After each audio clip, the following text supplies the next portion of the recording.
Hello students, how are you? Very good students. अभी previous class में हमने discussion start किया था इलेक्ट्रोमैग्नेटिक वेव्स का, जिसे आप EMW बोलते हैं, जो कि आपके NCERT के अकॉर्डिंग चैप्टर 8 है इलेक्ट्रोमैग्नेटिक वेव्स पार्ट 1 का। आपके यहाँ NCERT के 2 पार्ट है, पार्ट 1 पार्ट 2। पार्ट 1 में 0 से 8 चैप्टर है, 1 2 3 4 5 6 7 8 चैप्टर है आपका इलेक्ट्रोमैग्नेटिक वेव्स, और चैप्टर 9 to 15 आपके सेकंड पार्ट में है। तो ये आपका NCERT पार्ट 1 का लास्ट चैप्टर है, जिसको हम बोलते हैं इलेक्ट्रोमैग्नेटिक वेव्स। तो अभी प्रीवियस क्लास में हमने बात किया इलेक्ट्रोमैग्नेटिक वेव्स है क्या। तो हमने आपसे डिस्कस ये किया कि जब भी कोई चार्ज रेस्ट में होता है, वो अपने चारों ओर केवल और केवल इलेक्ट्रिक फील्ड को प्रोड्यूस करता है, और वो इलेक्ट्रिक फील्ड टाइम के साथ चेंज नहीं होती है। वही चार्ज जब मोशन में होता है ऑब्जर्वर के रेस्पेक्ट में, और कांस्टेंट वेलोसिटी से मूव कर रहा होता है, तो वो इलेक्ट्रिक फील्ड और मैग्नेटिक फील्ड दोनों प्रोड्यूस करता है। और जो इलेक्ट्रिक और मैग्नेटिक फील्ड वो प्रोड्यूस करेगा, वो टाइम के साथ चेंज नहीं होगा। उसे static electric field, static magnetic field बोलेंगे, जो टाइम इंडिपेंडेंट होगा। लेकिन अगर वही चार्ज पार्टिकल एक्सेलरेटेड मोशन में आ जाए या ऑसिलेटिंग चार्ज हो जाए, तो उस केस में वो इलेक्ट्रिक और मैग्नेटिक फील्ड जो प्रोड्यूस करेगा, वो टाइम के साथ चेंज होने लगेगा। और जहां टाइम के साथ इलेक्ट्रिक और मैग्नेटिक फील्ड दोनों चेंज होने लगते हैं, वहीं कहानी बिल्कुल बदल जाती है। वहीं पर होता क्या है कि उस चार्ज पार्टिकल को जो ऑसिलेट करा रहा है, वो जो भी एनर्जी उसको मिल रही है चार्ज पार्टिकल को, उसकी एनर्जी इलेक्ट्रोमैग्नेटिक वेव्स के रूप में रेडिएट होने लगती है स्पेस में। इसका मतलब ये हुआ कि इलेक्ट्रोमैग्नेटिक वेव्स का सोर्स एक एक्सेलरेटेड चार्ज है या एक ऑसिलेटिंग चार्ज है। तो जब भी कोई चार्ज ऑसिलेट करता है या एक्सेलरेट करता है, तो वो इलेक्ट्रोमैग्नेटिक वेव्स प्रोड्यूस करता है। क्या करता है? इलेक्ट्रोमैग्नेटिक वेव्स प्रोड्यूस करता है। जब भी कोई चार्ज ऑसिलेट करता है या एक्सेलरेट करता है, तो उस केस में वो इलेक्ट्रोमैग्नेटिक वेव्स प्रोड्यूस करता है। तो एक प्रश्न आपको ये मिला, पहला क्वेश्चन ये मिला कि electromagnetic waves are produced by oscillating charge और एक्सेलरेटेड चार्ज। अब थोड़ा हम इसके अगर हिस्टोरिकल एस्पेक्ट में आए, तो आपको ये पता है कि जब भी किसी वायर में करंट फ्लो करते हैं, तो वायर के चारों ओर एक मैग्नेटिक फील्ड प्रोड्यूस हो जाता है। इसका मतलब electric current magnetic field generate करती है। इसका मतलब electric current magnetic field generate करती है। अब वो इलेक्ट्रिक करंट अगर हम टाइम के साथ कांस्टेंट करंट ले रहे हैं, या DC करंट ले रहे हैं, या स्टडी करंट ले रहे हैं, तो जो मैग्नेटिक फील्ड प्रोड्यूस होगा वो टाइम के साथ चेंज नहीं होगा, means static magnetic field produce होगा। जब भी किसी वायर में हम करंट फ्लो कराते हैं, किसी बैटरी से कोई स्टडी करंट फ्लो कराते हैं, तो उस वायर के चारों ओर मैग्नेटिक फील्ड प्रोड्यूस हो जाता है। इसका मतलब हो गया कि अगर टाइम इंडिपेंडेंट कोई करंट है या स्टडी करंट है, तो वो एक मैग्नेटिक फील्ड को प्रोड्यूस करती है। वो मैग्नेटिक फील्ड टाइम के साथ चेंज नहीं होता है, means static magnetic field produce होता है। ये बात किसने बताई? ये बात हैंस क्रिश्चियन ओर्स्टेड ने बताई 1820 में, जिसकी बेसिस पर इलेक्ट्रिसिटी और मैग्नेटिज्म में रिलेशन डिस्कवर हुआ। उसके बाद मैक्सवेल ने कहा कि ये बात ठीक है कि अगर इलेक्ट्रिक करंट से एक स्टडी इलेक्ट्रिक करंट से एक स्टडी मैग्नेटिक फील्ड प्रोड्यूस होता है, तो क्या इसका रिवर्स नहीं होना चाहिए? क्या एक मैग्नेटिक फील्ड से एक इलेक्ट्रिक करंट या इलेक्ट्रिसिटी नहीं प्रोड्यूस होनी चाहिए? तो आंसर आया यस। तो उन्होंने एक चेंजिंग मैग्नेटिक फील्ड से इलेक्ट्रोमैग्नेटिक इंडक्शन में उन्होंने चेंजिंग मैग्नेटिक फील्ड से मींस मैग्नेट को मूव करा करके चेंजिंग मैग्नेटिक फील्ड से इलेक्ट्रिक फील्ड प्रोड्यूस कराया। क्या? चेंजिंग मैग्नेटिक फील्ड से इलेक्ट्रिक फील्ड प्रोड्यूस कराया। इसका मतलब चेंजिंग मैग्नेटिक फील्ड से इलेक्ट्रिक फील्ड प्रोड्यूस हुआ, इलेक्ट्रिक करंट से मैग्नेटिक फील्ड प्रोड्यूस हुआ। अब अगला क्वेश्चन उन्होंने ये रखा कि क्या चेंजिंग इलेक्ट्रिक फील्ड से मैग्नेटिक फील्ड नहीं प्रोड्यूस हो सकता? अगर चेंजिंग मैग्नेटिक फील्ड से इलेक्ट्रिक फील्ड प्रोड्यूस होता है तो क्या चेंजिंग इलेक्ट्रिक फील्ड से मैग्नेटिक फील्ड नहीं प्रोड्यूस हो सकता? आंसर था यस। हाँ, चेंजिंग इलेक्ट्रिक फील्ड से मैग्नेटिक फील्ड प्रोड्यूस होता है। चेंजिंग इलेक्ट्रिक फील्ड से मैग्नेटिक फील्ड प्रोड्यूस होता है और यही बात इलेक्ट्रोमैग्नेटिक वेव्स के डिस्कवरी का बेसिस बनी। Radio waves, electromagnetic waves communication जो है उसका बेसिस यही बनी कि एक changing electric field magnetic field produce करता है। तो अब मैग्नेटिक फील्ड का एक सोर्स हो गया कांस्टेंट करंट या डीसी करंट, दूसरा सोर्स आपका हो गया मैग्नेट, तीसरा सोर्स हो गया चेंजिंग इलेक्ट्रिक फील्ड। तो चेंजिंग इलेक्ट्रिक फील्ड से मैग्नेटिक फील्ड प्रोड्यूस होता है, ठीक ना। इस बात को और बाद में, ठीक ना, जब चेंजिंग इलेक्ट्रिक फील्ड से मैग्नेटिक फील्ड प्रोड्यूस होता है, चेंजिंग मैग्नेटिक फील्ड से इलेक्ट्रिक फील्ड प्रोड्यूस होता है, तो दोनों एक दूसरे पर सेल्फ डिपेंडेंट होते हैं, दोनों एक दूसरे के टाइम और स्पेस के साथ वेरी होते हैं, तो इलेक्ट्रोमैग्नेटिक वेव्स प्रोड्यूस होती हैं। ओके, इस बेसिस पर जेम्स क्लर्क मैक्सवेल ने वर्क किया और उन्होंने मैक्सवेल इक्वेशंस दिया और ये प्रूव करके दिखाया कि लाइट एक ट्रांसवर्ज इलेक्ट्रोमैग्नेटिक वेव है। लाइट एक ट्रांसवर्ज इलेक्ट्रोमैग्नेटिक वेव है, ये उन्होंने प्रूव करके दिखाया और वो स्पीड ऑफ लाइट से चलती है। इसके बेसिस पर उन्होंने इलेक्ट्रिसिटी, मैग्नेटिज्म और लाइट या ऑप्टिक्स तीनों को कंबाइन कर दिया, तीनों का एक यूनिफिकेशन कर दिया, तीनों को कंबाइन कर दिया।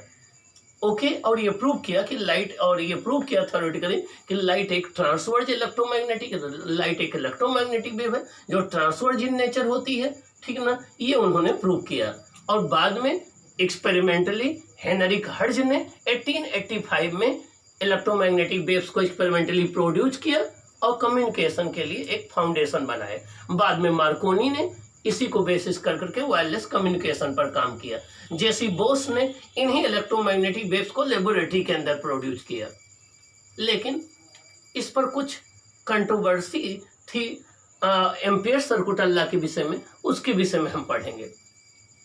हमें पता है कि एम्पियर सर्कुलर लॉ ये कहता है कि मैग्नेटिक फील्ड का जब हम लाइन इंटीग्रल निकालें एक क्लोज्ड लूप के अलांग, मैग्नेटिक फील्ड का अगर हम लाइन इंटीग्रल निकालें क्लोज्ड लूप के अलांग, वो डायरेक्टली प्रोपोर्शनल होता है उस लूप से पास होने वाली करंट के। Means the line integral of the magnetic field around a closed loop is directly proportional to the current passing through the loop.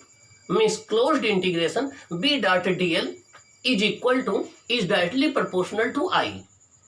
Okay, अब इस लॉ के बेसिस पर एम्पियर सर्कुलर लॉ होता है closed integration B dot DL equal to mu naught I। जब इस law को James Clerk Maxwell ने टाइम वेराइंग करंट के लिए अप्लाई किया, मीन्स वो करंट जो टाइम के साथ वेरी होती है, तो फिर कुछ इनकंसिस्टेंसी आई। क्या आई? इनकंसिस्टेंसी आई और एम्पियर सर्कुलर लॉ को मॉडिफाई करना पड़ा, चेंज करना पड़ा। तो आज का हमारा टॉपिक यही है कि एम्पियर सर्कुलर लॉ में क्या इनकंसिस्टेंसी थी। अब आप सोच रहे होंगे इनकंसिस्टेंसी क्या होती है। इनकंसिस्टेंसी का मतलब, जैसे आप लोग मैथ पढ़ें तो उसमें आप लीनियर इक्वेशन को सॉल्व करते हैं, अगर लीनियर इक्वेशन का कोई सोल्यूशन नहीं है तो इनकंसिस्टेंट कहलाता है, अगर उसका सोल्यूशन है तो उसे हम कंसिस्टेंट बोलते हैं। ऐसे जब एम्पियर सर्कुलर लॉ को एक ही ओपन सरफेस के दो लूप के लिए अप्लाई करते हैं तो अलग अलग रिजल्ट आता है, इसी को inconsistency of the Ampere circular law कहते हैं। तो पहले हम डिस्कस करने जा रहे हैं कि what were the inconsistency in the Ampere circular law. Ampere circular law में क्या इनकंसिस्टेंसी थी और उसको मैक्सवेल ने कैसे रिमूव किया और रिमूव करके modified form of Ampere circular law कैसे आया, उसके बाद हम डिस्कस करेंगे मैक्सवेल इक्वेशन। आइए हम फिर देखते हैं inconsistency in the Ampere circular law. Okay, heading है inconsistency in Ampere circular law. तो हमें देखना है कि एम्पियर सर्कुलर लॉ में क्या इनकंसिस्टेंसी है और क्यों है, उसका लॉजिक क्या है, मैक्सवेल ने क्या बताया। आइए देखते हैं। हमारे पास देखिए दो डायग्राम बने हुए।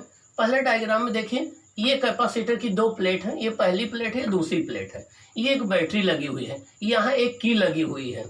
ये कैपेसिटर की दोनों प्लेट है, ये आपका एक बैटरी लगी हुई है, की लगी हुई है। ये हमने दो लूप कंसीडर कर रखे हैं, एक कैपेसिटर के देखिए इनसाइड में, एक कैपेसिटर के आउटसाइड में।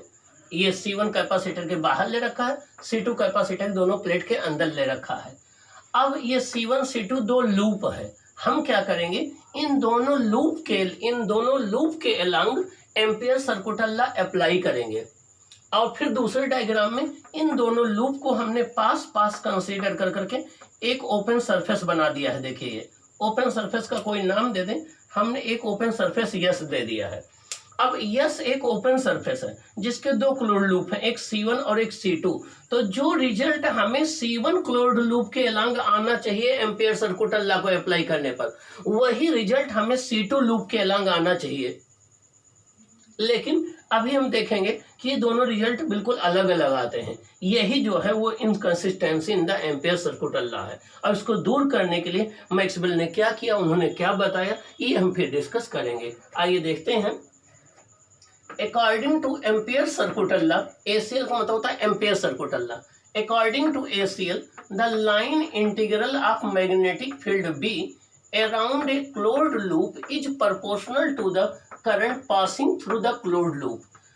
मतलब क्या हुआ कि एम्पियर सर्किट लॉ के अकॉर्डिंग किसी क्लोज्ड लूप के अलोंग जो मैग्नेटिक फील्ड का लाइन इंटीग्रल होता है वो उस लूप से फ्लो होने वाली करंट के डायरेक्टली प्रोपोर्शनल में होता है। मींस पहले ये प्रोपोर्शनलिटी का रिलेशन होता है, ये है आपका line integral of magnetic field along a closed loop. So ये डायरेक्टली प्रोपोर्शनल होता है उस लूप से गुजरने वाली करंट के।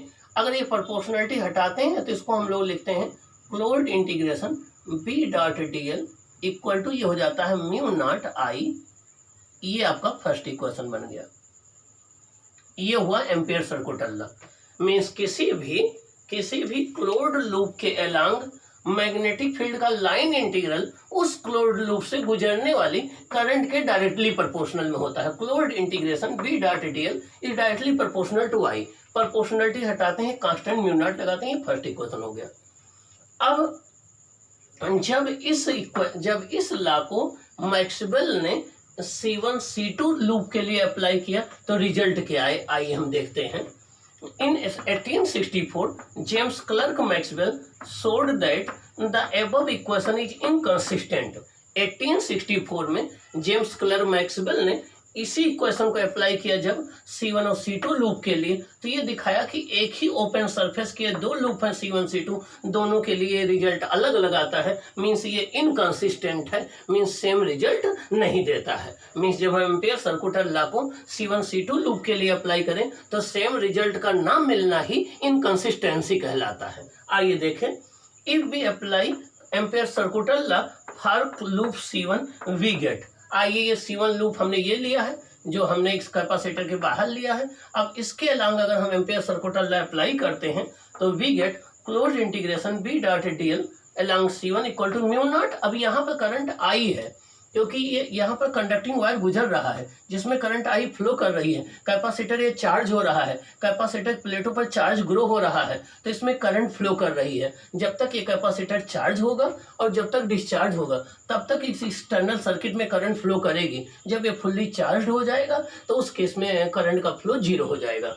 तो यहाँ पर ये B dot dl mu naught I आ जाएगा, यहाँ पर I करंट गुजर रही है। ये सेकंड इक्वेशन हो गया। अब सेम यही एम्पियर सर्किट लॉ हम C2 लूप के लिए अप्लाई कर रहे हैं। यहाँ तो कोई वायर है नहीं बीच में, दोनों कैपेसिटर के प्लेटों के बीच में, यहाँ तो डाइलेक्ट्रिक मीडियम भरा है या वैक्यूम है या एयर है। अब यहाँ से कोई वायर तो गुजर नहीं रहा, यहाँ से कोई करंट इस लूप से C2 से तो गुजर नहीं रही। अब देखिए एम्पियर सर्किट लॉ C2 के लिए अप्लाई करेंगे तो क्या आएगा।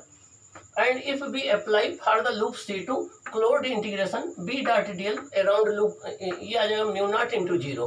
There is no current through the loop C2। तो देखिए ये जीरो आ गया। अब यहाँ पर C2 जीरो आ गया।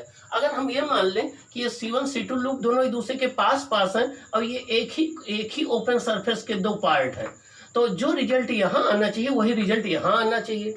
लेकिन दोनों रिजल्ट अलग अलग आए, यहाँ जीरो आया, यहाँ 1 आया। इन दोनों का इक्वल ना होना ही inconsistency in the ampere circuit law कहलाता है। इन दोनों का इक्वल ना होना ही inconsistency in the ampere circuit law कहलाता है। आइए देखें। If we consider C1 and C2 close to each other. अगर हम C1 C2 लूप को एक दूसरे के पास कंसीडर कर लें एंड कंसीडर फिगर बी, और इस फिगर को हम कंसीडर करें C1 and C2 are the loop of the same surface. C1 C2 एक ही सरफेस के दो लूप हैं। Then closed integration C1 b dot dl equal to C2 b dot dl must be equal, ये दोनों equal होना चाहिए। But this is not so, but is not so, ऐसा नहीं है, ठीक है ना, ऐसा नहीं है। This is called inconsistency of Ampere circular law, इसी को हम बोलते हैं inconsistency of the Ampere circular law. So, a need for modification of the Ampere circular law was felt by J.C. Maxwell, and he introduced the concept of displacement current ID। J.C. Maxwell ने feel किया कि जो ये ampere circular law है इसमें कुछ modification होना चाहिए, इसमें कुछ चेंज होना चाहिए, और उसके लिए उन्होंने कैपेसिटर की प्लेटों के बीच में एक डिस्प्लेसमेंट करंट इंट्रोड्यूस किया और इसको मॉडिफाइड किया। अब हम देखेंगे modification of the Ampere circular law क्या है, आइए हम देखते हैं।